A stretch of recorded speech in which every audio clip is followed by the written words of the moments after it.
Hi there, Ireland. You're gonna save your money on your next energy bill. And that's how it's gonna happen because the government is here to help you.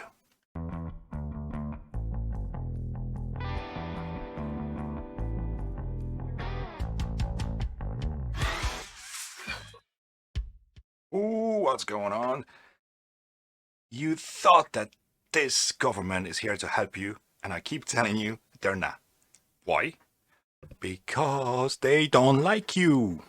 They want you to die in the cold and don't want your support at all. Simple as. But how's that happening? Because we voted for them and we expecting them to do their jobs.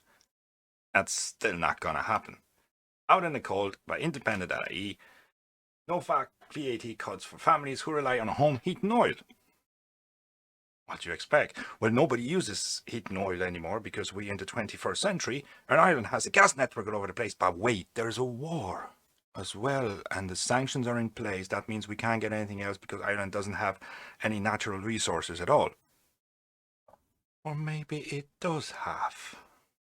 But maybe to just give it all away, like they always do, because it's all money, as usual. But I'm just going to read it out to you. You can find it online. The link is going to be in the description. And it says, the government leaders agreed on Monday night that VAT on electricity and gas will reduce from 13.5% to 9%, 4.5%. Families are still facing an almost 20 euro increase in their net energy bill next month, despite government commitments to offset carbon tax exercise increases. At the moment, I think we can freely speak of the 700 euro on average. Count it up yourself. See how much money do you pay extra. Just get your first bill from this year, get your next one, and just count out the average there and see, or sum it up. So whatever the bill is higher up, by what you're getting, multiply by 6 or by 12. It depends how often do you get your gas or electricity bill, and then you'll see how much more you're going to pay extra, and you still have to expect more hikes, more price hikes.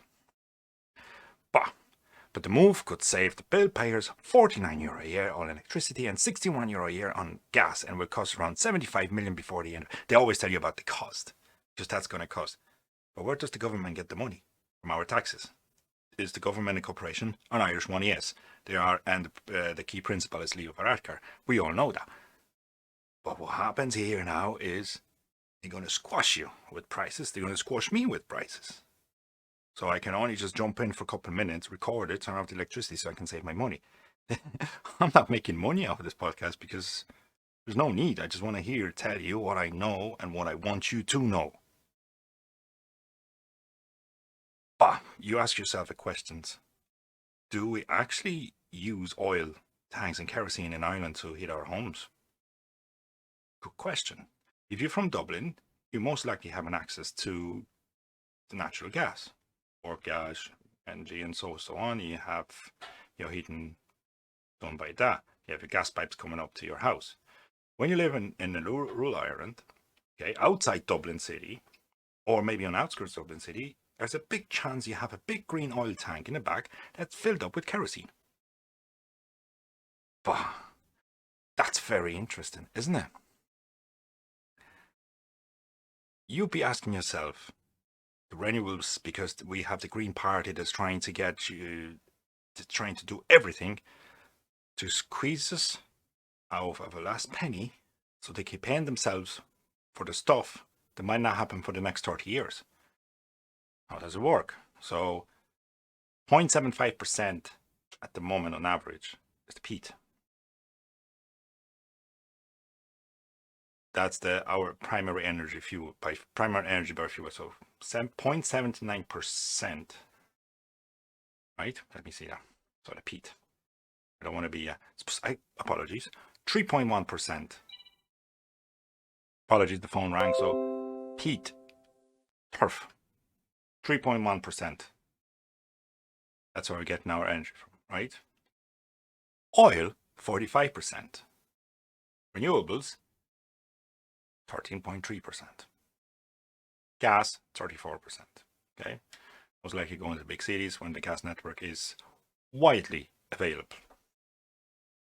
But oil continues as the dominant energy source, holding at 45% share of primary energy in 2020. So 2 years ago, not much development was done. We haven't seen any new motorways, or I haven't seen any gas lines coming into a house, at least mine. Shrinking from 49% in both 2018 and 2019. Consumption of oil fell by 65%, 6.5% in 2020, descending on to 34% below 2005 consumption. So we're using less oil, so on and so on. But we're still using it. And we're still going to be crushed with price hikes that are there. And even the 4% reduction in whatever they're doing, it's not going to change anything.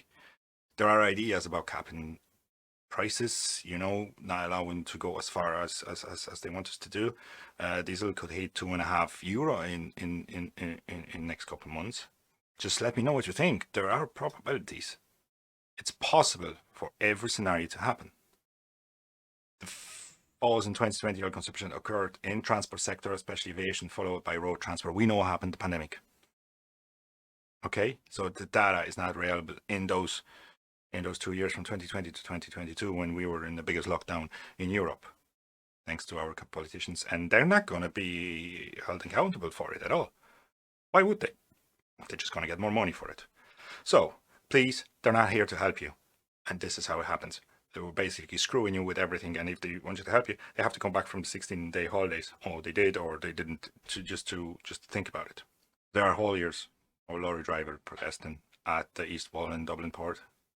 And if you don't support them, then you don't want anything to change. Simple as. Just think about it. They're not here to help you.